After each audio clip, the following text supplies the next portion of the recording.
Dinala ko ang cellphone ng anak kong babae sa matandang kaibigan ko, isang technician, para ipaayos. Bigla niya akong hinila sa gilid, maputla ang mukha, at bumulong. Kanselahin mo agad lahat ng cards mo. Palitan mo ang passwords mo at umalis ka rito. Nagulat ako. Anong nangyari?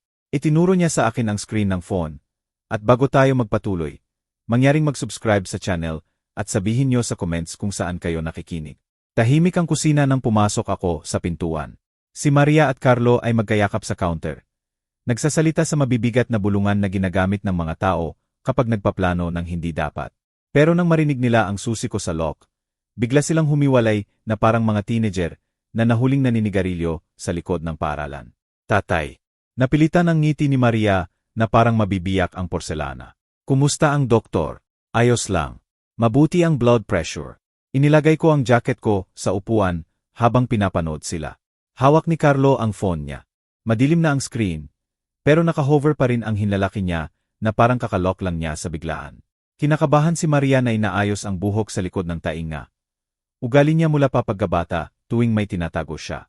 Mabuti yan, sabi niya nang masyadong masigla, halos walang hininga. Hoy, tatay, may malaking pabor akong hihingin. Ang phone ko. Itinaas niya ang iPhone niya, at nakita ko ang parang spiderweb na basag sa screen. Nahulog ko ito kaninang umaga, at kailangan ko talaga ito sa trabaho. Pwede mo ba dalhin kay kaibigan mong si Danilo? Yung repair guy na palagi mong binabanggit. Tiningnan ko ang phone, tapos ang mukha niya. May something sa mata niya na hindi ko ma-explain. Balisa. Desperado. Siege, anak. Pwede ko dalhin bukas. Actually, humakbang si Carlo pasulong. At nakita ko ang flash ng impatience sa ekspresyon niya bago niya itago. Kailangan niya talaga itong maibalik agad. Parang ngayon kung pwede. May importanteng bagay sa trabaho. 2:00 pa lang ng hapon. Siguro pwede na ako pumunta ngayon. Salamat. Praktikal na itinulak ni Maria ang phone sa kamay ko. Ang best ka talaga. Ang best. Madalas ko iyong naririnig sa mga taon. Lalo na kapag may kailangan sila. Nang gabing iyon, ang hapunan ay masterclass sa discomfort. Ginawa ko ang specialty ko. Pot roast na may gulay. Paehong pagkain na ginagawa ko tuwing linggo noong bata pa si Maria. Halos hindi niya hinawakan. Si Carlo, asawa ko sa anak, kumain ng mechanical habang nag-scroll sa laptop niya gamit ang isang kamay. Alam mo, Ricardo, sabi ni Carlo nang hindi tumitingin. Itong pagluluto mo tuwing gabi, cute yan. Pero karamihan sa edad natin gumagamit na lang ng meal delivery. Karamihan sa edad nyo walang nagluluto sa kanila ng libre. Sagot ko, pinapanatili ang tono ko na magaan. Sa wakas tumingin siya sa akin. At nakita ko ang pamilyar na condescension sa mata niya. Sinasabi ko lang na lumipas na ang panahon. Pepper bills, pagluluto mula sa scratch, pag-iingat ng lahat sa filing cabinet. Very 20th century yan. Mabilis na sumingit si Maria. Ibig lang sabihin ni Carlo na mas madali ang technology. Tatay. Yun lang. Mas madali. Kumagat ako ng pot roast. Masarap talaga, kung sabihin ko man. Kumusta ang paghahanap ng trabaho? Carlo. Sumikip ang panga niya. 8 buwan na siyang walang trabaho. May leads ako. Wala pang konkrete. Sigurado may darating.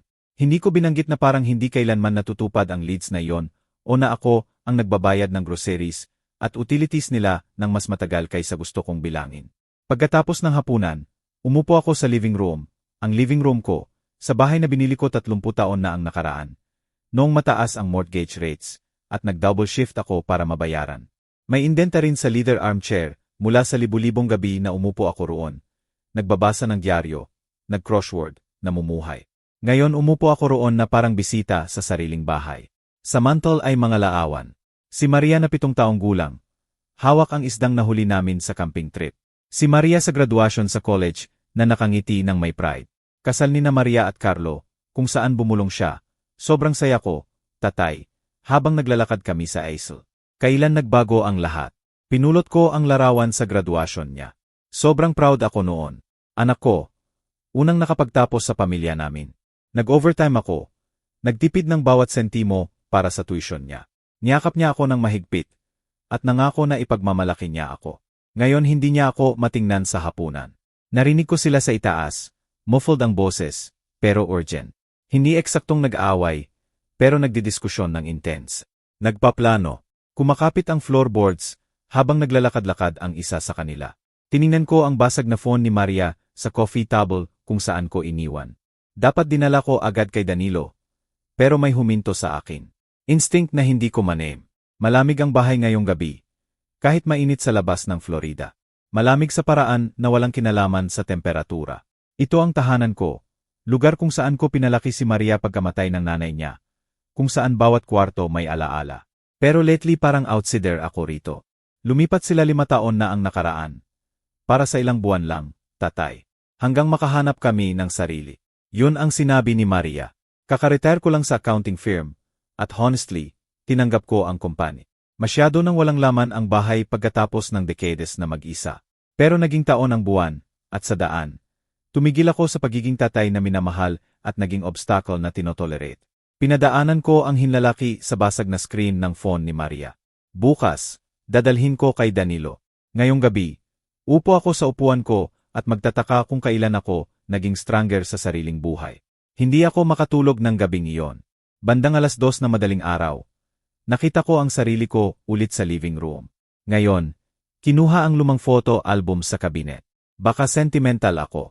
O baka pinipoint ko kung kailan nag-shift ang mga bagay. 5 taon na ang nakaraan. Nang dumating si Maria at Carlo na may maleta at hopeful ng ngiti, tunay akong masaya. Nag2 taon ako na nag-iisa sa 4-bedroom house na ito. At ang ideya ng family ulit ay nagpainit sa something na malamig mula nang mamatay ang asawa ko. Maganda ang unang buwan. Magkahapunan kami tuwing gabi. Tunay na hapunan, may kwento at tawa. Magkukwento si Maria tungkol sa marketing job niya. Si Carlo sa plans niya sa startup. Magtatanong sila tungkol sa retirement ko, golf ko, garden na plano ko. Manonood kami ng movies tuwing Biyernes.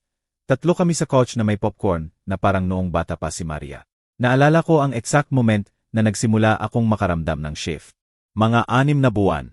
Umuwi ako mula sa grocery at nakita si Carlo sa studio ko na nakaupo sa desk ko na bukas ang filing cabinet ko. Nakakalat ang papers, bank statements, insurance, will ko. Anong ginagawa mo? Tanong ko, pinapanatili ang boses ko na level. Bahagyang nataranta siya, tapos nakabawi sa easy smile niya. Oh, hey, Ricardo. Sinabi ni Maria na nahihirapan ka sa tax documents mo. Akala ko tutulong ako. May bookkeeping ako noon sa college. Reasonable noon, helpful pa. Kaya nagpasalamat ako at hinayaan ko. Pero ngayon looking back, naalala ko kung paano niya mabilis na inayos ang papers. Kung paano biglang dumating ang explanation niya. Kung paano oddly insistent si Maria na hindi ko kailangan mag-hire ng accountant noon, na pwede si Carlo tumulong. Tapos may incident 1 taon na ang nakaraan sa bank statement. Naglilinis ako ng mail basket at nakita ang credit card statement addressed sa akin mula sa company na hindi ko kilala. Balance 3,475. Tinitigan ko, confused, tapos dinala kay Maria. Tatay, weird yan, sabi niya, halos hindi tiningnan. Siguro identity theft o something. Common na yan ngayon. Tatawagan ko ang bank para maayos. Pwede ako tumawag. Hindi. Alam ko kung gaano mo ayaw maghintay sa customer service. Plus, ginagawa ko ito sa trabaho. Ako na bahala. Kinuha niya ang statement sa kamay ko at nangako na ayusin. Hindi ko na nakita ulit. At nang tinanong ko 1 linggo pagkatapos, siniguro niya na naayos na. Computer glitch lang. Pinaniwalaan ko siya kasi gusto ko siyang paniwalaan, kasi anak ko siya at mahal ko siya. At ang alternative na nagsisinungaling siya ay unthinkable. Pero may iba pang moments. Maliit na bagay na hindi important noon. 3 buwan na ang nakaraan. Pumasok ako sa kusina at nakita si Carlo na kinukuhanan ng picture ang driver's license ko. Tumutulong lang kay Maria sa insurance update. Sabi niya kailangan copy ng lahat ng IDs namin. Noong nakaang buwan, may tawag sa akin mula bank tungkol sa password reset na hindi ko hiniling. Nang binanggit ko kay Maria, sabi niya aksidente niyang ginamit email ko sa halip ng kanya at naayos na agad. 2 linggo na ang nakaraan. Nakita ko ang envelope sa counter addressed sa akin mula sa mortgage company. Halos bubuksan ko ng agawan ni Maria. Wala yan, tatay. Spam lang. Pinapadala yan sa lahat. Bawat incident mag-isa ay innocent. Pero magkasama, bumuo sila ng pattern na masyado akong trusting o naive para makita. Isinara ko ang photo album at tinitigan ang ceiling. Sa katahimikan ng 3:00 ng madaling araw, mas mahirap iwasan ang truth. Ang anak ko at asawa niya ay nagtatago ng something sa akin. Something big na nagpapakaba sa kanila. Something na may kinalaman sa personal documents at finances ko. Ang bagay sa pagiging accountant ng 40 taon ay natututo kang makakita ng discrepancies. Numbers na hindi match, stories na hindi tugma sa ledgers. At ngayon, sa sariling bahay ko, nakikita ko ang discrepancies kahit saan. 8 buwan nang walang trabaho si Carlo. Pero nakita ko siya na may bagong sapatos, bagong relo. Sinabi ni Maria na hirap sa pera, pero bagong nails at nag-uusap tungkol sa redecorate ng kwarto nila. Saan galing ang pera? Tumayo ako at lumakad sa window. Tinitingnan ang tahimik na kalye sa Orlando. Madilim ang bahay sa tapat, sa Hendersons. Si Jerry Henderson at ako ay nag-inuman tuwing Biyernes. Nag-usap tungkol sa retirement, fishing, apo na inaasam someday. Tapos namatay si Jerry noong nakaraang taon. At dumating ang mga anak niya na parang buitre. Naibenta ang lugar sa loob ng 1 buwan. Hindi man lang bumisita ang anak niya sa huling 6 na buwan. Pero sure siyang dumating sa will reading. Noon iniisip ko, at least hindi ganoon si Maria. At least pinalaki ko siyang mas mabuti. Totoo ba? Dahan-dahan dumating ang realization. Parang tubig na tumatagas sa crack. Hindi lang uncomfortable ako sa sariling tahanan. Natatakot ako. Natatakot sa maaaring matuklasan kung titingnan ko ng mabuti. Natatakot na ang anak kong mahal, ang batang pinalaki kong mag-isa pagkamatay ng nanay niya. Ang taong isinakripisyo ko lahat. Natatakot na baka pinagkanulo niya ako sa paraan na hindi ko pa fully maiimagine. Bukas, dadalhin ko ang phone kay Danilo. Ngayong gabi, magdedesisyon ako. Titigil ako sa willful blindness. Titigil sa pagdanggap ng convenient explanations. Titigil sa pagiging trustingful na malinaw na iniisip nila ako. Kasi kahit anong nangyayari, kahit anong tinatago nila, malalaman ko. At kung tama ang instinct ko, kung ginagawa ng anak ko at asawa niya ang hinihinala ko, malapit na silang matuto ng importanteng bagay. Hindi ka gagastusin ng 40 taon sa balancing books at catching fraud nang hindi natututo makakita ng scam. At hindi ka abot sa 67 taong gulang sa pagiging easy mark ng iba. Bumalik ako sa kama na nakuyom ang panga at malinaw ang isip. Hindi ko pa alam kung anong makikita ko sa shop ni Danilo bukas. Pero alam ko ang isang bagay ng sigurado. Tapos na ako sa pagpapanggap na ayos lang ang lahat. Ang laro, anuman iyon, magbabago na. Ang repair shop ni Danilo ay nasa tahimik na kalye sa downtown Orlando. Nasa gitna ng dry cleaner at coffee shop na may pinakamasarap na espresso sa lungsod. Taon-taon akong pumupunta rito. Una bilang accountant ng tatay niya, tapos kaibigan, at sa huli customer na pinagkakatiwalaan niya ng laptops hanggang phones. Tumunog ang bell nang itinulak ko ang pintuan. Tumingin si Danilo mula sa counter. Reading glasses sa ilong at ngumiti ng tunay. Hindi yung tight fake na nakukuha ko sa bahay. Ricardo, nice to see you, pair. Anong dala mo? Itinaas ko ang phone ni Maria. Screen ng anak ko. Nahulog niya kahapon. Kinuha niya sa akin. Tiningnan ang spiderweb na basag. Maayos ko ito. Bigyan mo ako ng 1 oras para mag-diagnostics at mag-order ng part kung kailangan. Sounds good.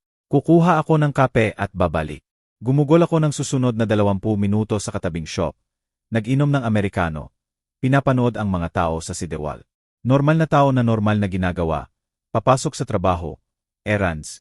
Namumuhay na malamang hindi kasama ang sariling anak na nagnanakaw sa kanila. Tapos tumawag ang phone ko. Pangalan ni Danilo ang lumabas. Hey, mabilis yan. Ricardo. Masikip ang boses niya. Urgent. Kailangan mo nang bumalik dito ngayon. Bumagsak ang tiyan ko. Anong mali? Pumunta ka lang ngayon please. Iniwan ko ang kape ko na kalahati at nakabalik sa shop sa wala pang 2 minuto.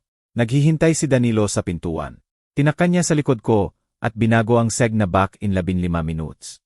Danilo, anong siya hininto niya ako? Inakay sa backroom kung saan niya ginagawa ang detailed work. Nakahiga ang phone ni Maria sa workbench, screen pataas. Pinadaanan ni Danilo ang kamay sa buhok. Halatang agitated. Tingnan mo, palagi akong nag-virus scan bago repair. Standard procedure, di ba? Siguraduhin walang malware na makakasira sa bagong hardware. Kinuha niya ang phone. May nakita ako. At Ricardo, kailangan mo agad kanselahin ang credit cards mo. Palitan lahat ng passwords. At honestly, baka gusto mo tawagan ang pulis. Bahagyang umikot ang kwarto. Anong pinagsasabi mo? Binuksan niya ang phone. Apparently, nabipas na niya ang security at binuksan ang photo gallery. Sorry na kailangan mong makita ito. Unang image ay picture ng passport ko. Malinaw, well-lit, lahat ng detail visible. Swipe sa susunod, social security card ko. Susunod, driver's license front and back. Susunod, 3 credit cards na kinuhanan both sides. Susunod, bank statements na malinaw ang account numbers ko. Susunod, tax documents na may signature ko. Tapos nagsimula ang screenshots. Text messages sa 2 contacts na saved as M at C credit API submitted. Dapat approved BY Friday. Perfect. Hindi pa napapansin ng matanda. Sabi ko sa'yo, hindi niya mapapansin. Masyado siyang trusting. 2 buwan pa at pwede na natin ibenta ang bahay. Nakahanap ako ng realtor na mabilis. Kailangan mag-ingat. Kung mahuli niya tayo bago ready, hindi niya. Halos hindi niya alam paano i-check ang email niya. Binasa ko lahat. Bawat message. 12 buwan ng planning, scamming, diskusyon kung paano i-forge ang signature ko digitally. Aling credit card companies ang easiest online applications? Gaano karami pwede nilang kunin bago ko mapansin? Tahimik si Danilo sa tabi ko. Anong masasabi niya? Nanginginig ang kamay ko. Maingat kong inilagay ang phone. Natatakot na ibato ko sa wall. Gaano katagal? Kakaiba ang boses ko sa sarili ko. Malayo. Gaano katagal nila ito ginagawa? Based sa timestamps, at least 6 months, maybe longer. Maputla ang mukha ni Danilo. Ricardo, sorry talaga. Alam ko anak mo siya. Pero ito ay identity theft, fraud. Seryoso ito.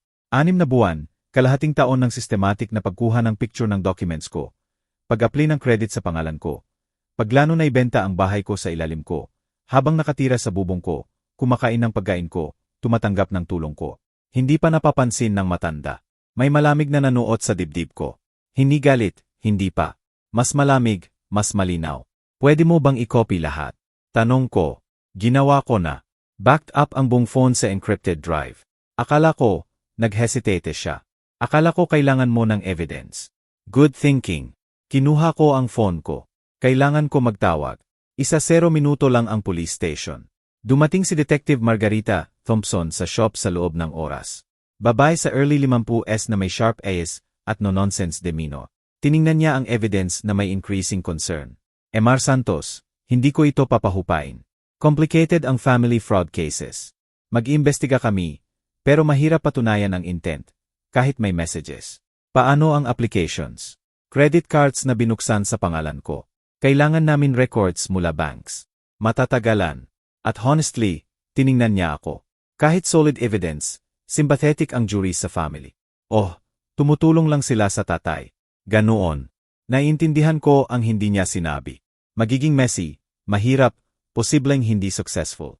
Pero mag-iimbestiga kami, sabi niya pa. Kailangan mo mag-file ng formal report. Magsisimula kami sa financial records. Contact sa credit bureaus. Gumugol kami ng susunod na 2 oras sa station.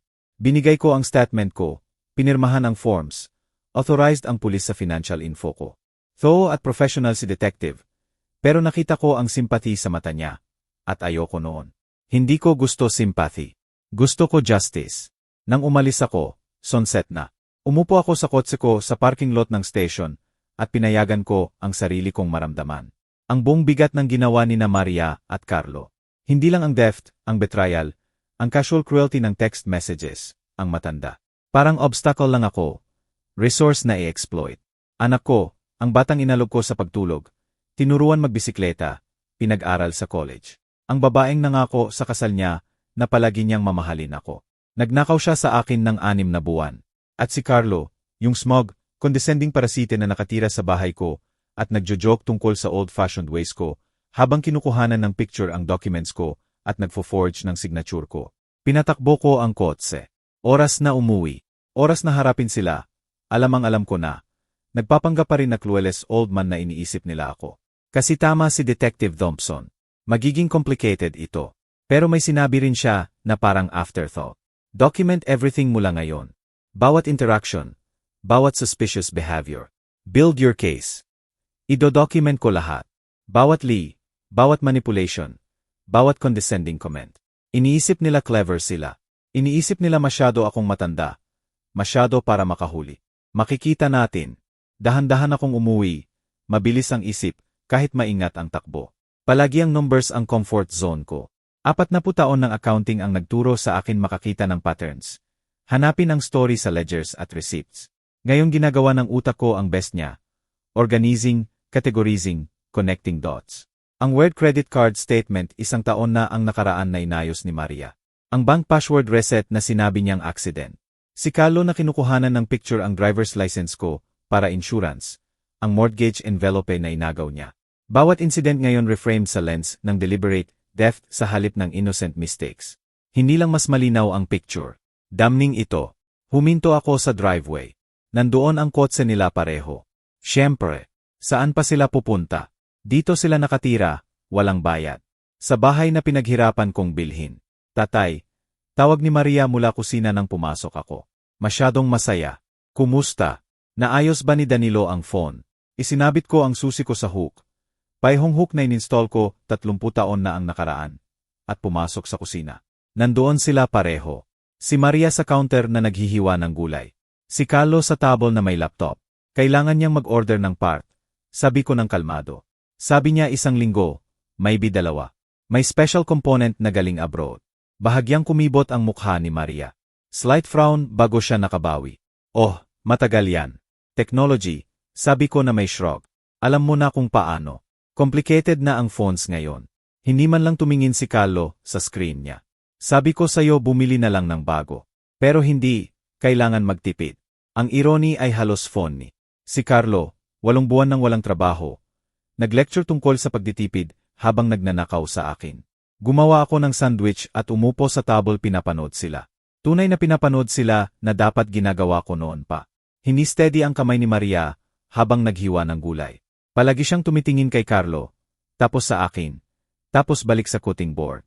Ang laptop screen ni Carlo ay naka-angle palayo sa akin. Pero nakita ko ang glimpse na parang spreadsheet. Numbers sa columns, calculating something. Ayos lang ba, tatay? Tanong ni Maria. Tahimik ka. Pagod lang. Mahabang araw. Kumagat ako ng sandwich. Say, Carlo, naisip ko yung sinabi mo noong isang gabi tungkol sa pagbenta ng bahay. Huminto ang daliri ni Carlo sa keyboard. Oh, baka tama ka. Masyadong malaki ito para sa isa. Pinanood ko ng mabuti ang mukha niya. I mean, para sa matandang isa. Sigurado hindi kayo forever dito, di ba? Eventually gusto nyo sariling lugar. Nagpalitan ng tingin si Maria at Carlo. Mabilis. Pero nahuli ko. Wala kaming rush umalis, mabilis sabi ni Maria. Gusto namin dito kasama ka. Sweet yan, anak. Pero still, naisip ko baka mag-usap ako sa financial advisor. Ayusin ang affairs ko. Alam mo, hindi na ako bumabata. Full attention na ni Carlo sa akin. Smart thinking yan, Ricardo. Very responsible. Responsible. Galing sa lalaking nagfo-forge ng signature ko ng buwan. Baka i-update ko pa ang will ko. Casual kong sabi. Siguraduhin clear ang lahat. Just in case. Tatay, huwag kang magsalita ganoon, sabi ni Maria, pero bright ang mata niya na hindi sadness. Pagkatapos ng hapunan, maaga akong umakyat. Sa kwarto ko, isinara ko ang pintuan at kinuha ang phone ko. Binigay ni Danilo ang flash drive na may lahat ng evidence bago ako umalis. Ngayon, kailangan ko malaman kung anong gagawin dito. Malinaw si Detective Thompson. Mag-iimbestiga sila, pero matatagalan, weeks, maybe months, at notoriously difficult ang family fraud sa prosecution. Pero hindi ako gumugol ng 4 decades sa accounting nang walang natutunan tungkol sa building cases. Bawat audit na ginawa ko ay nagturo ng same lesson. Documentation ang lahat. Gumawa ng paper trail. Gawin irrefutable ang numbers. Binuksan ko ang laptop at gumawa ng new folder. Evidence. Tapos nagsimula akong ilist bawat suspicious incident na naalala ko mula 5 taon. Ang credit card, bank calls, photograph license, insurance documents, mysterious envelope. Sa bawat incident, note ko kung anong sinabi sa akin noon versus alam ko na ngayon. Sinabi technical bank error. Reality, fraudulent credit card sa pangalan ko. Sinabi, tumutulong sa insurance. Reality, pagkuha ng AI para identity theft. Sinabi, spam mail lang. Reality mortgage refinancing application na hindi ko authorized. Lumaki ang listahan pattern after pattern after pattern. Nagbuzz ang phone ko. Text mula kay Danilo. Okay ka ba, par? Sagot ko. Mas okay na. Salamat ngayon. Anytime. Sabihin mo kung may kailangan. Tinitigan ko ang message niya. Tapos nag-type. Actually, gaano katagal realistically pwede mong i-delay ang phone repair na yan? Mabilis ang sagot. Hanggat kailangan mo. Pwede ko sabihing backordered ang parts. Manufacturer delays, whatever. Linggo, 2 linggo. 2 linggo perfect. Don. Inilagay ko ang phone at bumalik sa laptop. 2 linggo na walang access si Maria sa phone niya, ay 2 linggo na hindi siya makakapag-koordinate ng madali kay Carlo. 2 linggo na magiging anxious sila, off balance. 2 linggo para maghanda ako. Binuksan ko ang bank accounts ko.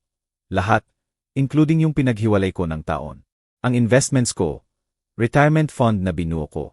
Mas malaki ang assets ko kaysa alam ni na Maria at Carlo. Yung credit card statement na minanipulete nila.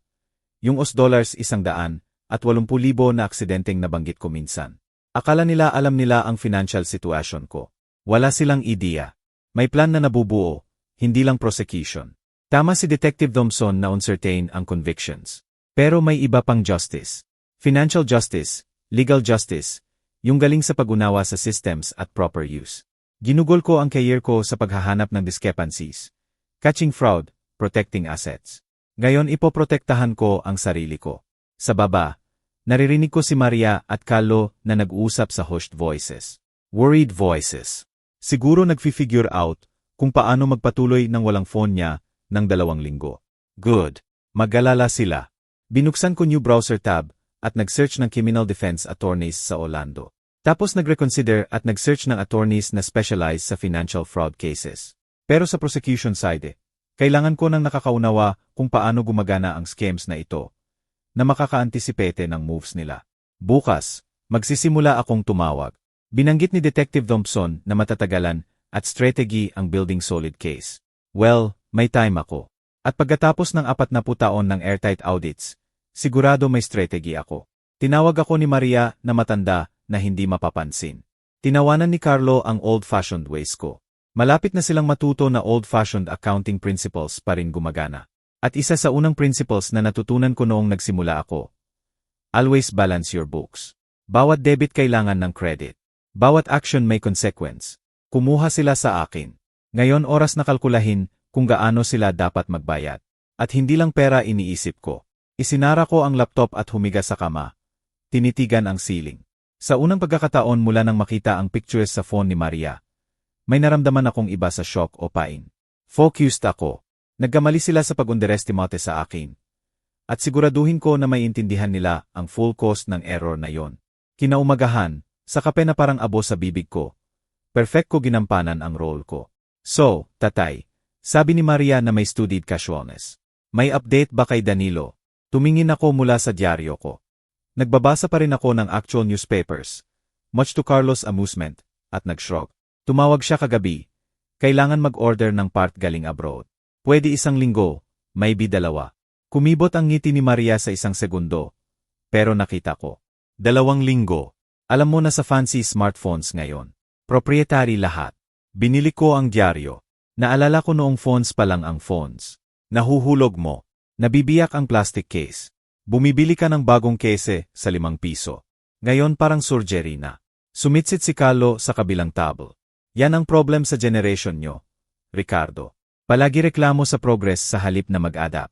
Pwede ko sanang ituro na ang generation niya, hindi makapag-adapt sa pagbayad ng renta o pagkakaroon ng trabaho. Pero ngumiti lang ako ng mahina. Baka tama ka, Carlo. Priceless ang palitan ng tingin nila.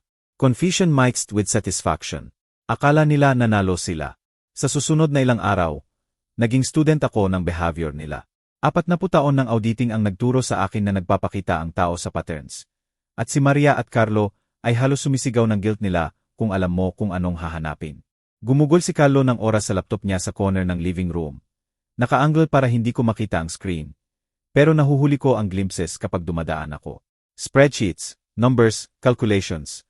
Planning kung paano gagastusin ang pera na hindi niya. Palagi tumatawag si Maria. Sabi niya work stuff at lalabas. Pero sa window, nakikita ko siyang nagte-text ng mabilis. Balikat hunched sa tension. Naging secretive sila sa lahat. Locked na palagi ang bedroom door nila. Nagbubulungan sa corners. Titigil sa sentence kapag pumasok ako sa kwarto. Funny, siguro akala nila subtle sila. Sa 2 araw pagkatuklas ko. Unang meeting ko kay Gerardo Morris. Binigay ni Detective Thompson ang pangalan niya. Specialized siya sa financial fraud cases, sabi niya. Kung may makakatulong sa bulletproof strategy mo, si Gerardo yan. Office niya sa high-rise downtown, all glass and steel, at expensive furniture na malamang mas mahal kaysa unang quotes ko. Si Gerardo ay late 50s, silver hair at sharp eyes nang nakakita na ng bawat scam sa book. Mr. Santos, mahigpit ang handshake niya. Binigyan ako ni Detective Thompson ng briefing sa situation mo. Na-review ko ang evidence sa phone. Comprehensive ito. Sapat ba para criminal charges? Absolutely. Para conviction, itinagilid niya ang ulo. Depende yan. Unpredictable ang juries, lalo sa family cases. Pero mas nag-alala ako na hindi lang justice gusto mo. May higit pa, di ba? Umupo ako sa leader chair. Gusto ko maintindihan nila kung anong ginawa nila. Hindi lang legally, pero emotionally. Gusto ko maramdaman nila ang betrayal, helplessness, shock ng pagkawala ng lahat sa ilalim nila. Gaya ng naramdaman ko nang makita ang messages na tinatawag akong matanda. Dahan-dahan tumango si Gerardo. Kailangan strategic tayo. Criminal prosecution isang avenue. Pero kailangan bigger. Civil liability, asset protection.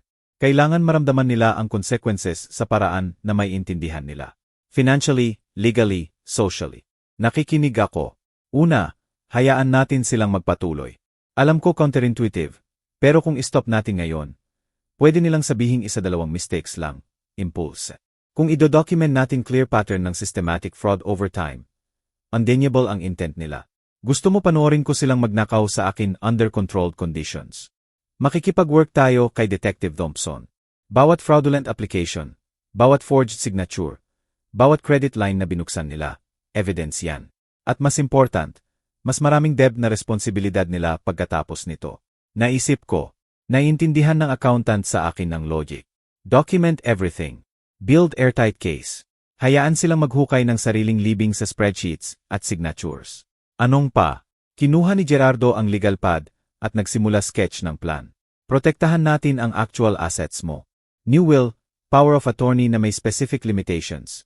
Trusts kung kailangan. Siguraduhin na kahit anong TRY nila legally, hindi nila mahahawakan ang tunay na pera mo.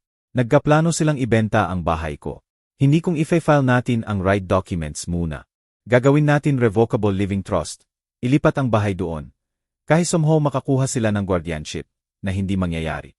Hindi nila mahahawakan ang trust property nang walang specific legal channels na months ang tagal.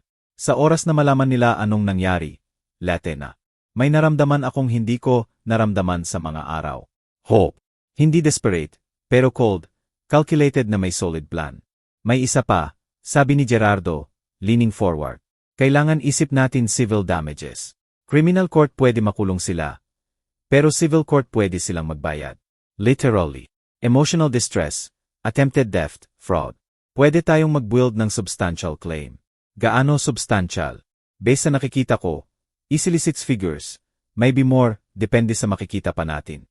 Umalis ako sa office niya 3 oras pagkatapos na may stack ng documents na pipirmahan at timeline para action.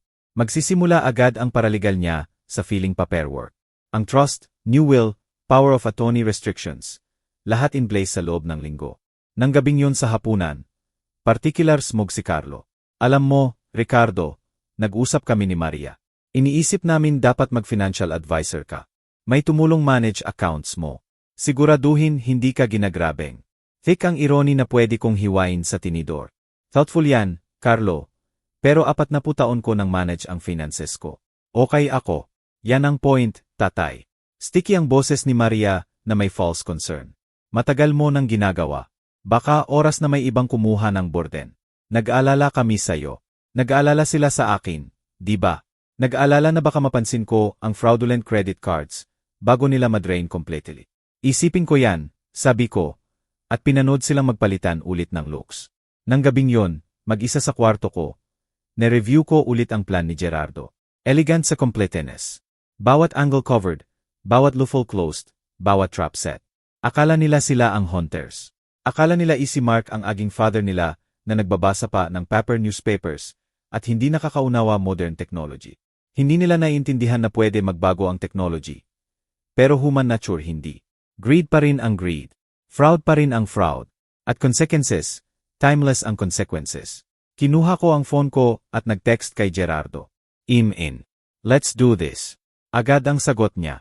Remember, maintain that poker face. Kaya mo ba yan? Ngumiti ako sa screen at nag-type back. Practicing ako ng 40 taon. On ang game, at this time alam ko ang lahat ng rules. Dumating si Detective Thompson sa bahay ng Martes ng hapon, habang wala si Maria at Carlo. Tumawag siya muna, siguraduhin na wala sila. Sa kamay niya Manila folder na manipis para sa bomb na laman nito. Cap, alok ko, please. Umupo siya sa kitchen chair at binuksan ang folder. Ricardo, bumalik ang bank forensics. Mas worse kaysa inakala natin. Ibinuhos ko kape namin pareho at umupo. Gaano worse? 3 credit cards binuksan sa pangalan mo. Total available credit, $45,000. 2 personal loans totaling 30,000. At eto ang kicker. May pending application para cash out refinance sa bahay na ito. Kung natuloy, makukuha nila mga 200,000 sa equity. Sumikip ang kamay ko sa coffee mug. $200,000. Halos lahat ng binuo ko sa 30 taon ng trabaho. Gaano na ang nagastos nila actually? Mga 20,000. Available pa ang iba. Careful sila sa spacing ng charges para walang trigger fraud alerts. Mostly cash advances at wire transfers. Inilapag niya ang documents sa table. Bawat signature forged. Digital signatures galing sa scans ng real signature mo mula iba pang documents. Pinag-aralan ko ang paperwork, applications, loan documents, credit card agreements. Lahat may pangalan ko. Wala ni isa na may actual consent ko. Confirmed ng handwriting expert. Tanong ko, confirmed. Sophisticated forgeries ito. Peo forgeries pa rin. Ricardo, with this evidence, cold na natin sila. Identity theft, financial fraud, forgery, multiple felonies. Pwede natin arestuhin ngayon. Hindi. Mas matigas ang salita ko kaysa intended. Hindi pa. Itaas ni Thompson ang kilay. Ipinaliwanag ng attorney mo ang strategy. Ginawa niya. Hayaan magpatuloy under surveillance. Build the pattern. Gawin undeniable ang case. Risky yan. Bawat araw na hinintay, pwede pa silang magdulot ng damage. Controlled damage. Correct ko. Nag-set up si Gerardo ng protection sa real assets ko. Hayaan natin akala nila nanalo sila. Hayaan comfortable sila. At hayaan silang ihang ang sarili sa more evidence. Dahan-dahan siyang tumango. Call mo yan. Pero Ricardo, mag-ingat. Dangerous ang cornered animals. Pag-aalis niya, matagal akong umupo sa kitchen table. Tinititigan ang forged signatures na yon. Bawat isa betrayal. Bawat isa proof na tiningnan ako ng anak ko, at nakita lang ATM na may heartbeat. Bumukas ang front door bandang 4. Si Maria at Carlo bumalik galing saan man. Tatay, tawag ni Maria. Nasa kusina ka ba? Sagot ko. Pumasok sila na may shopping bags, bagong damit, napansin ko. Expensive brands binili sa pera na ninakaw sa akin. Kahit hindi pa nila alam na alam ko. Nag-iisip kami, sabi ni Carlo. Umupo sa chair na may casual arrogance niya. Baka oras na mag-usap tayo tungkol sa long-term plans sa bahay. Anong tungkol doon? Malaki ito. 4 bedrooms, malaking yard, maraming maintenance para sa isa. Humiga siya completely at ease. Naisip mo na ba downsizing? Baka isa sa nice retirement communities. Sumingit si Maria. Hindi kami nagpupush sa'yo palabas, tatay. Gusto lang namin comfortable ka. At financially baka sensible. Free up equity, reduce expenses. Tiningnan ko sila. Talaga. Tiningnan ko sila. Si Maria na may bagong designer purse. Si Carlo na may confident smirk. Pareho silang sigurado na naloko nila ako. Alam mo, sabi ko dahan-dahan. Baka tama kayo. Lately iniisip ko ang financial situation ko. Umangat si Carlo. Talaga. In fact, na-review ko lahat ng accounts ko. Siguraduhin ayos lahat. Updating will ko. Ganoon. Instant ang change sa kanila. Nagyelo ang ngiti ni Maria. Sharpened ang mata ni Carlo na may alarm siguro. Will mo. Controlled ang boses ni Maria. Ayos ba lahat? May sakit ka ba? Hindi. Hindi. Wala ganoon. Responsible lang. Sa edad ko, hindi mo alam. Tumayo ako at nagsimulang linisin ang coffee mug ko. Actually nakipag-meet ako sa lawyer last week, Gerardo Morris. Specialized siya sa estate planning. Deafening ang silence sa likod ko. Halos maramdaman ko ang panic nila. Mabuti yan. Sa wakas sabi ni Carlo. Smart thinking. Akala ko rin. Tinutulungan niya akong mag-set up ng trusts. Reorganize assets ko. Siguraduhin protected at properly allocated lahat. Humarap ako sa kanila. Mild ang expression ko. Sabi niya, iniiwan ko sarili ko vulnerable sa potential fraud. Apparently, big problem ang identity theft sa seniors ngayon. Nagbale ang mukha ni Maria. Hindi dramatic. Mas mabuti siya control sarili kaysa Carlo. Pero nakita ko ang color drain sa cheeks niya. Ang kamay niya kusang pumunta sa phone sa bulsa. Si Carlo naman, hindi niya makontrol expression. Sumikip ang panga. Darted ang mata niya kay Maria, tapos balik sa akin. Crinkled ang shopping bags sa kamay niya sa grip. Identity theft, sabi niya. Seryoso yan.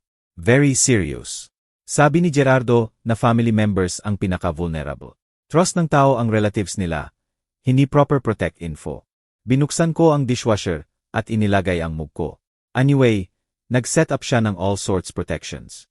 New passwords, alert sa lahat ng accounts ko. Security measures.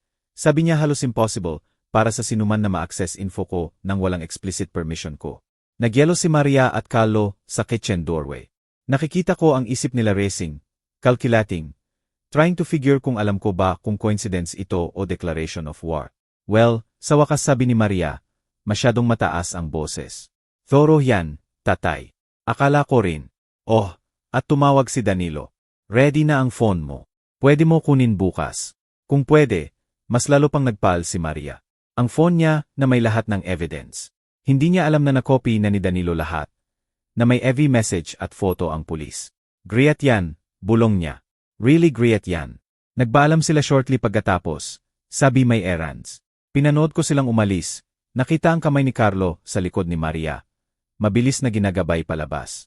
Sa window, nakita ko sila sa driveway na may intense whispered argument bago sumakay sa kots at umalis.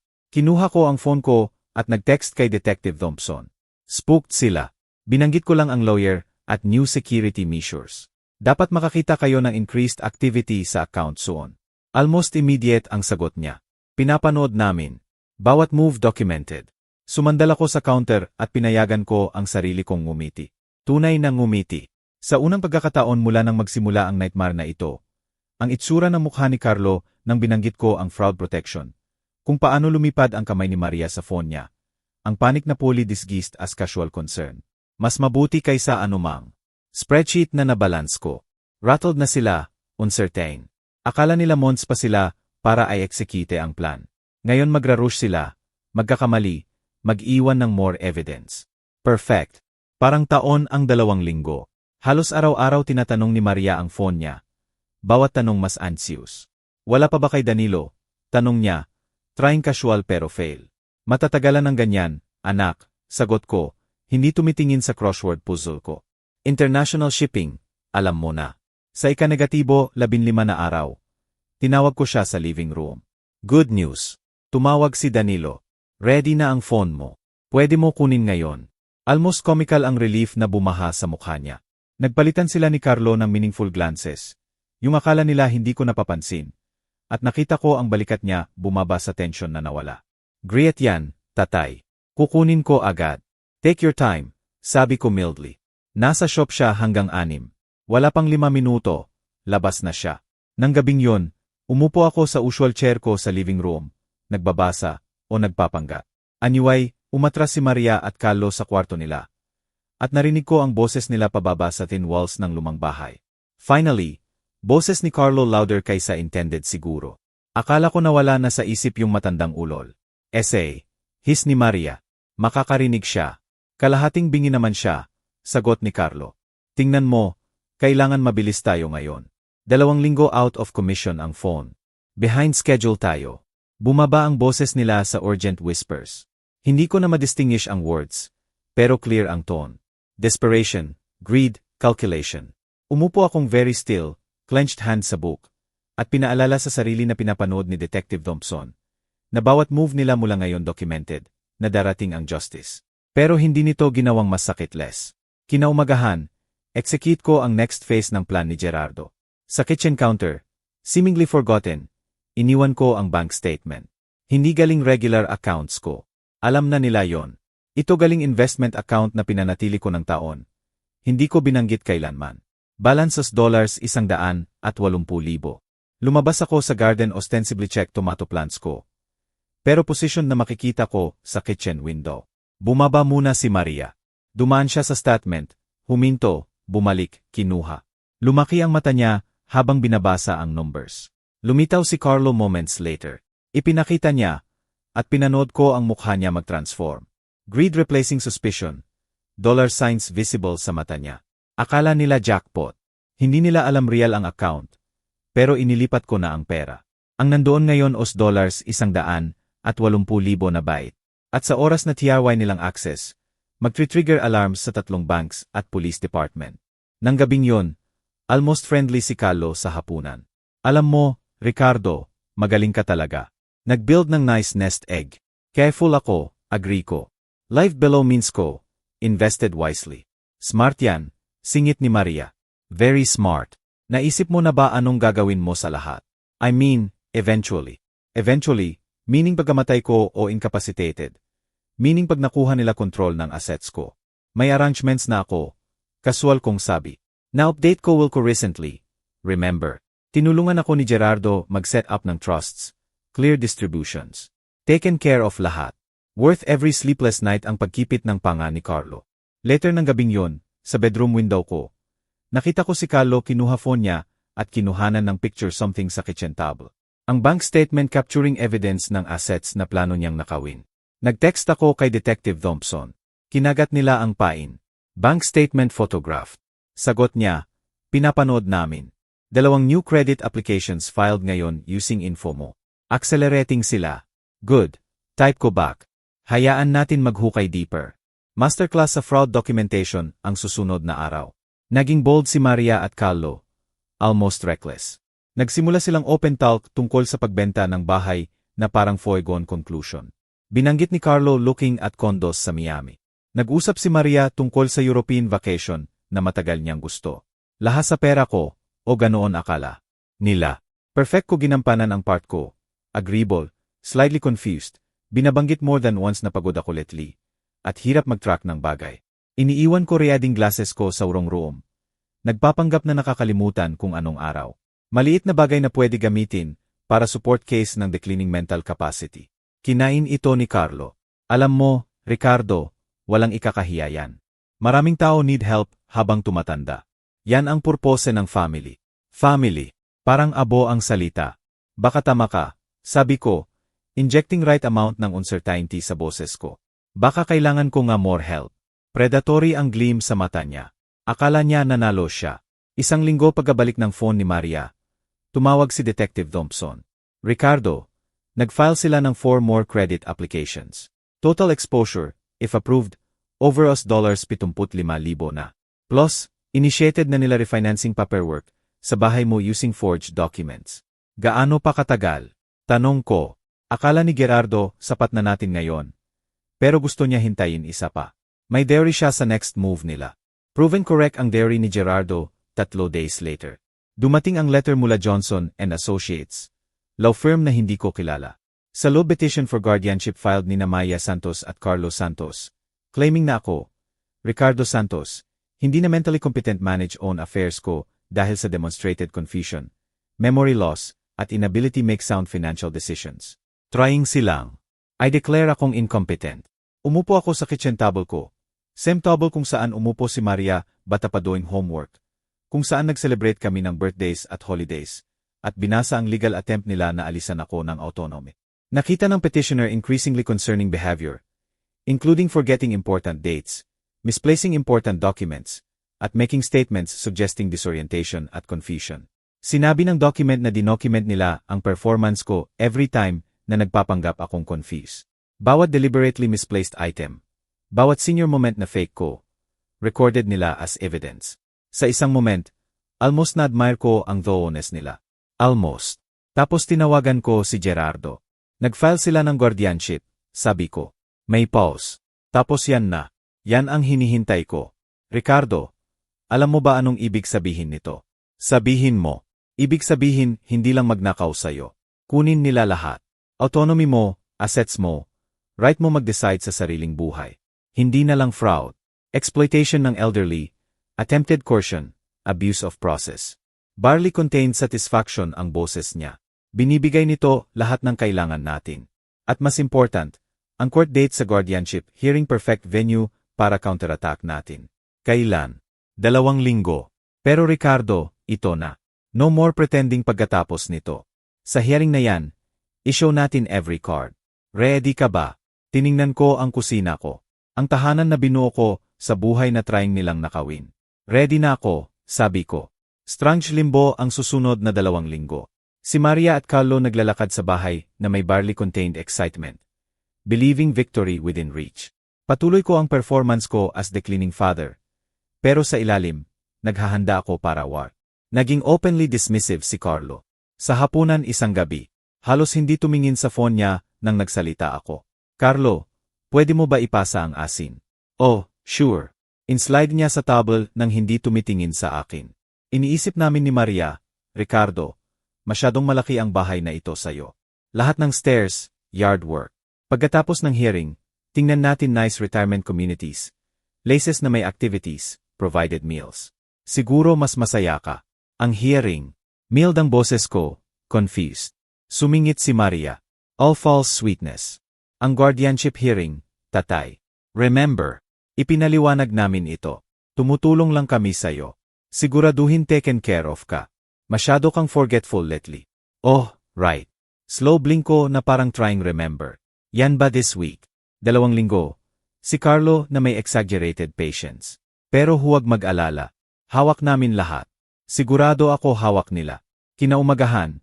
Last time akong nakipag-meet kay Gerardo bago hearing. Covered ang conference room table niya ng documents, bank records, credit reports, phone logs, photographs, complete evidence ng fraud ni Maria at Carlo. Irongkla dito, sabi ni Gerardo, tinap ang stack ng papers. Identity theft, financial fraud, forging documents, exploitation ng elderly, at ngayon attempted coercion sa fraudulent guardianship claims. Very interested ang prosecutor. Makukulong ba sila? Tanong ko. Si Carlo almost certainly. Si Maria, nag-hesitate siya. Anak mo siya. Mas lenient ang court siguro. Lalo kung cooperate siya, at testify na si Carlo ang primary instigator. Hindi siya coerced, flat kong sabi. Nakita ko ang text messages. Tinawag niya akong matanda. Kasama siya sa planning ibenta ang bahay ko. Alam ko, pero legally often may difference sa sentencing sa mastermind at accomplice. Careful akong tiningnan niya. Ricardo, kailangan ko tanungin, sigurado ka bang itutuloy ito? Pagpasok natin sa courtroom, no going back. Siguro magkakaroon ng criminal record ang anak mo. Permanently destroyed ang relationship niyo. Naisip ko si Maria sa 7 showing sa akin ang isda na nahuli niya. Si Maria sa 18 huging sa akin sa graduation niya. Si Maria sa 25 walking down the aisle. Tapos naisip ko ang matanda at hindi niya mapapansin at 2 buwan pa bago ibenta ang bahay. Siya ang sumira sa relationship, sabi ko. Ginagawa ko lang official. Araw bago ang hearing, may unexpected na nangyari.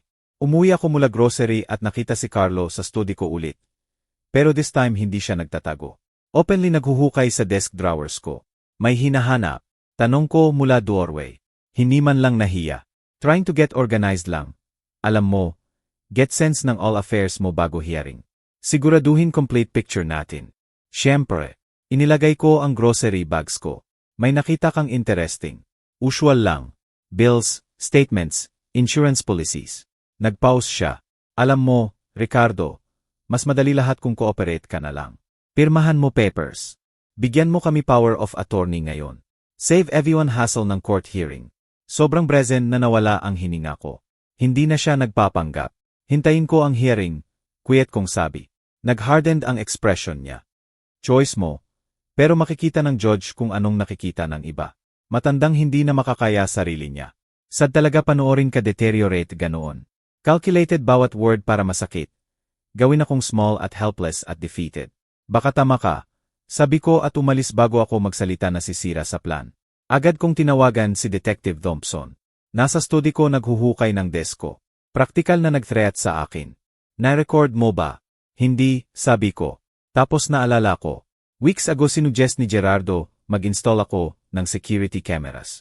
Wait, actually, ang cameras. Perfect.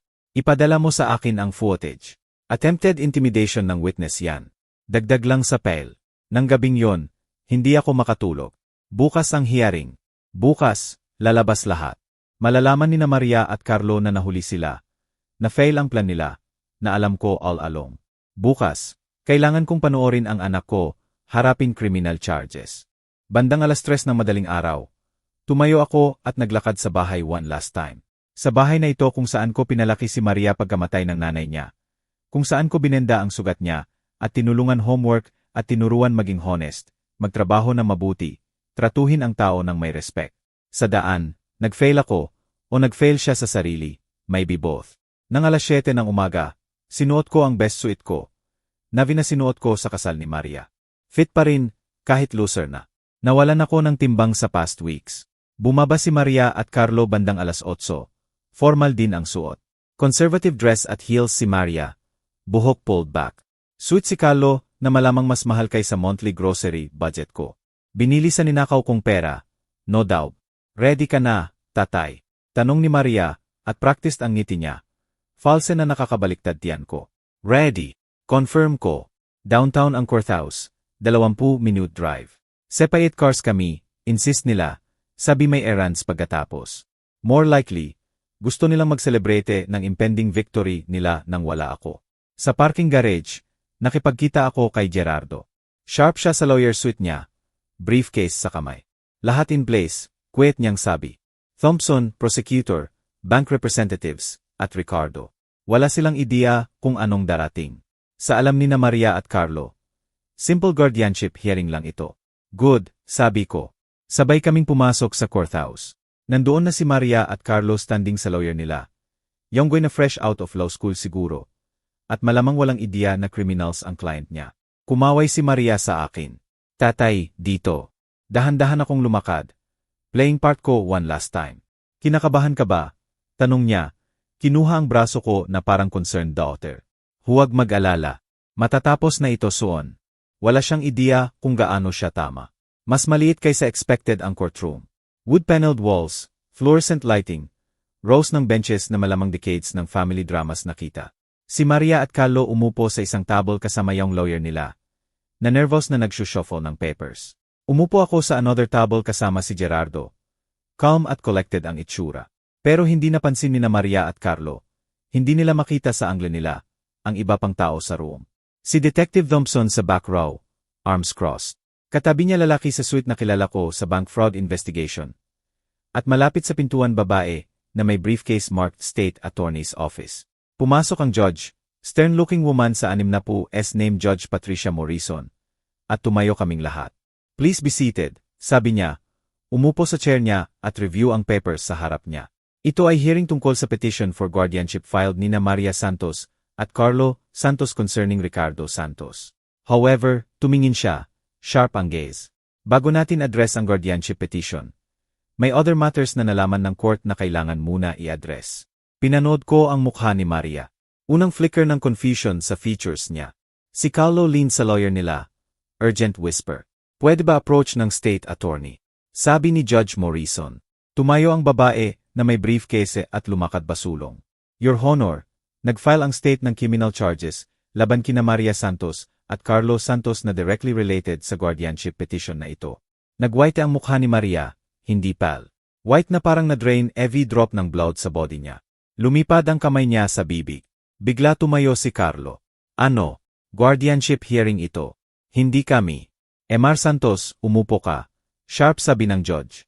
May opportunity ka magsalita. Binuksan ng prosecutor ang briefcase niya at kinuha thick folder. Your Honor, ang defendant's charge ng identity theft, financial fraud, forgery, at exploitation ng vulnerable adult. Ang charges stem sa systematic scheme para i-defraud si MR. Ricardo Santos ng assets niya, na directly contradicts sa claim nila sa guardianship petition na ito na acting sila sa best interests niya. Parang nahit ng brick ang lawyer ni Maria. Humarap siya kina Maria at Carlo. Mukha mixture ng shock at anger. Clearly, hindi nila binanggit ito sa kanya. Ang evidence, Your Honor, patuloy ng prosecutor, at pinanood ko habang inilatag niya lahat. Ang printouts mula phone ni Maya na preserve ni Danilo, forged credit applications, bank statements showing fraudulent accounts, text messages, lahat displayed sa projector para sa whole courtroom makita. Hindi pa mapapansin ng matanda. 2 buwan pa at ibebenta na natin ang bahay. Masyado siyang trusting para mahuli. Bawat message lumabas sa screen. At pinanood ko si Maria shrink sa chair niya. Hindi niya ako matingnan. Ang mukha ni Carlo galing white sa red. Pulsing vein sa temple. Additionally, sabi ng prosecutor, may evidence kami ng attempted intimidation. Pinatugtog niya ang security footage sa study ko. Si Carlo naghuhukay sa desk ko. Threatening words niya tungkol sa panoorin ako deteriorate. Lumamig ang ekspresyon ng judge sa bawat piece ng evidence. Mr. Santos, direct niyang tinanong ako. Binigyan mo ba ng permission ang alinman sa credit applications, loans, o financial transactions na ito? Hindi, Your Honor, clear kong sabi. Wala akong knowledge hanggang natuklasan ng kaibigan kong Danilo ang evidence sa phone ng anak ko habang inaayos. At ang guardianship petition na ito, aware ka ba na plano nilang i-file? Nakatanggap ako ng notice. Pero Your Honor, sound mind ako at perfectly capable manage own affairs ko. In fact, recently nakipag-work ako sa attorney ko para update estate plan ko, establish proper asset protection, at siguraduhin secure ang finances ko. Nag-pause ako. Convenient ang timing ng guardianship petition na ito pagkatuklas nila na pinoprotektahan ko ang assets ko. Humarap si Judge Morrison kina Maria at Carlo. Gusto niyo bang respond sa charges na ito? Shakily tumayo ang lawyer nila. Your Honor, hindi ako aware ng any criminal investigation. Retained ako solely para i-file guardianship petition based sa stated concerns ng client ko tungkol sa mental capacity ni Mr. Santos. Kung may criminal charges, kailangan ko time para clients mo nagsinungaling sa'yo. Interrupt ng judge. Gaya na nagsinungaling sila kay Mr. Santos at trying magsinungaling sa court na ito. Tiningnan niya ang prosecutor. Dismiss ko agad ang guardianship petition. Tungkol sa criminal charges, anong request ng state? Immediate arrest, Your Honor. May flight risk concerns kami dahil sa nature ng charges at substantial financial fraud involved. Doon nawala si Carlo. Insane ito. Tumalon siya, tinuro ako. Siya ang confused. Nagfo-forget siya ng bagay. Iniiwan important documents around. Hindi makapag-track ng dates. May evidence kami. Evidence na manufactured nyo. Calm sabi ni Gerardo, tumayo. Deliberately nag-play confused ang client ko para document reactions nyo at build pattern ng fraudulent behavior nyo. Bawat forgetful moment act, Mr. Santos, na fully kinagat nyo. Parang physical blow ang realization kay Carlo. Bumukasara ang bibig niya, walang sound. Humarap siya sa akin. Tunay na tiningnan ako. At nakita ko ang exact moment na naintindihan niya. Steady kong hinarap ang gaze niya at pinayagan ko ang sarili ko ng small smile.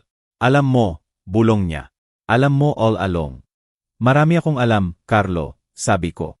For instance, alam ko na identity theft sa Florida, third-degree felony.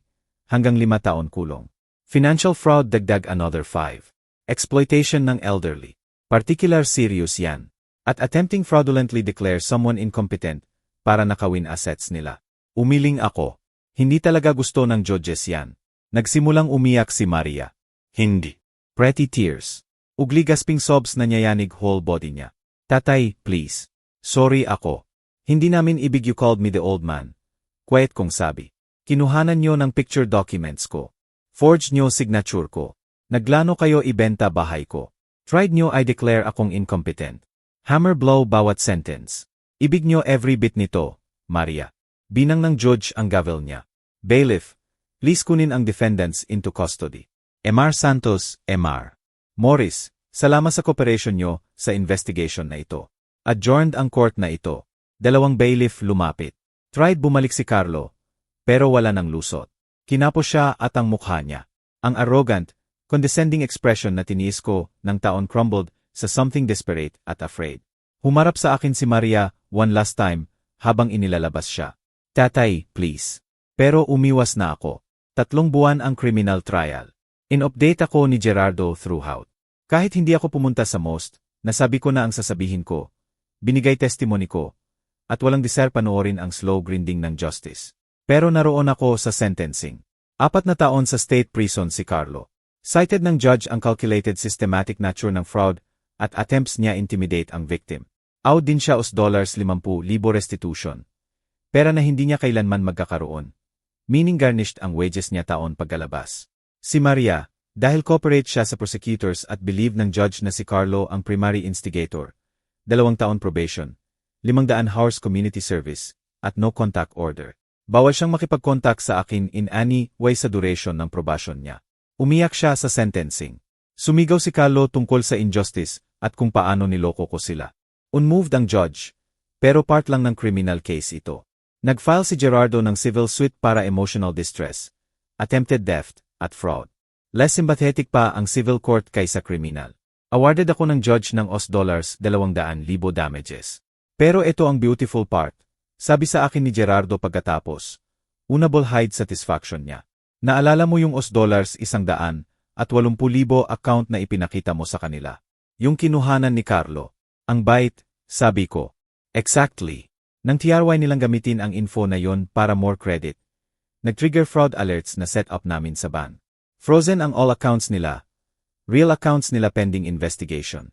Nawala access nila sa lahat. Checking accounts, savings, credit cards, lockdown lahat. Gaano nawala sa kanila? Mga $15,000 own money nila. Plus, responsible na sila sa all debt na ginawa nila sa pangalan ko. Ruled ng court na since ginamit nila ang fraudulently obtained money, kailangan nilang bayaran. Another $75,000 debt personally liable nila. Ginawa ko ang math. Sa restitution, civil damages, at debt repayment, almost $350,000 utang ni Maria at Carlo. Pera na hindi nila kailanman magkakaroon. Tried nilang nakawin life savings ko, at ended up destroying own financial future nila instead. May certain elegant justice dito. Parang perfectly balanced ledger. Tumayo ako sa courthouse steps pagkatapos ng final hearing. Pinapanood habang inilalabas si Carlo, para simulan sentence niya. Si Maria nakatayo mag-isa. Lawyer niya nag-uusap sa kanya sa low tones. Mas maliit siya somehow, diminished. Lumapit sa akin si Detective Thompson. Kumusta pakiramdam mo? Tanong niya. Careful kong naisip. Alam mo, Detective, akala ko mas triumphant ako. Victorious, pero mostly pagod at sad lang ako. Anak ko yon. Pinalaki ko siya, at tiningnan niya ako, at nakita lang source ng pera. Tama ang ginawa mo. Firm sabi ni Thompson. Criminal ang ginawa nila, at kung hindi mo pinigilan, destroyed ka nila financially. At posibleng na-declare kang incompetent. Mawawala lahat sa iyo. Alam ko. Pinanood ko si Maria sumakay sa kotse kasama lawyer niya. Hindi nito ginawang mas sakitless. Hindi. Agree si Thompson. Siguro hindi nga. Isang buwan pagkatapos, inilagay ko sa market ang bahay. Naibenta sa 2 linggo. Hot ang Orlando real estate, at prime ang location. Magandang profit, kahit pagkatapos agent fees at closing costs. Bumili ako ng 2-bedroom condo sa 8th floor ng building overlooking Lake Yola. Floor-to-ceiling windows, balcony kung saan pwede ko panoorin sunset. Community na may activities kung gusto ko, at privacy kung hindi. Exactly kung anong kailangan ko. Tinulungan ako ni Danilo lumipat. Mas naging close kami sa lahat nito. Nasa simula pa siya. Siyang natuklasan ang truth at tumulong build case ko. Okay ka ba? Tanong niya. Tinutulungan unpack boxes sa kusina. Better than expected, admit ko. Akala ko mas mahirap iwan ang bahay. Lahat ng memories. Sometimes heavy ang memories, sabi ni Danilo. Better start fresh. Natapos kami unpack at nag-order ng pizza. Umupo sa new balcony ko. Pinapanood city lights lumabas habang sunset. Narinig mo ba si Maria? Careful tanong ni Danilo. Hindi. May no contact order, remember? Kahit wala. Umiling ako. Hindi ko alam anong sasabihin ko sa kanya. Sinira niya ang remaining trust ko. Fair yan. Comfortable silence kami ng ilang sandali. Alam mo kung anong word? Sabi ko eventually. 40 taon akong accountant. Buong career ko tungkol sa balance, siguraduhin match ang debit sa credits. Everything add up correctly. At sa huli, exactly yan ito. Kumuha sila sa akin. Ngayon nagbabayad sila back. Balanced ang books. Itinaas ni Danilo ang beer can niya sa small salute. To balanced books. To balanced books, echo ko. Settled sa new RAYTM ang buhay. Sumali ako sa Condos Book Club. Nagsimula GYM sa community tuwing umaga. Nakipagkaibigan sa neighbors. Retirees tulad ko. Tao na may full lives at enjoying peace na earned nila. Sometimes iniisip ko si Maria. Wonder kung kumusta siya. Kung natututo ba ang community service. Kung may genuine remorse siya. Pero mostly TRY ko hindi siya isipin. Isang gabi, 6 months matapos lahat. Tumayo ako sa balcony ko pinapanood sunset paint ang Lake Orange at Gold. 67 years old, mag-isa. Pero free, independent, dignity intact at finances secure. Nawala ang anak ko. Pero pinanatili ko ang sarili ko. At kung natutunan ko anything sa 40 taon ng accounting, sometimes ang most important hindi kung anong nakuha mo, pero kung anong tinanggihan mong mawala. Balanced ang books. Served ang justice. At yan ang desisyon ko na sapat na. Kung gusto niyo ang story na ito, please like ang video na ito, subscribe sa channel, at ibahagi ang impressions nyo sa story na ito sa comments.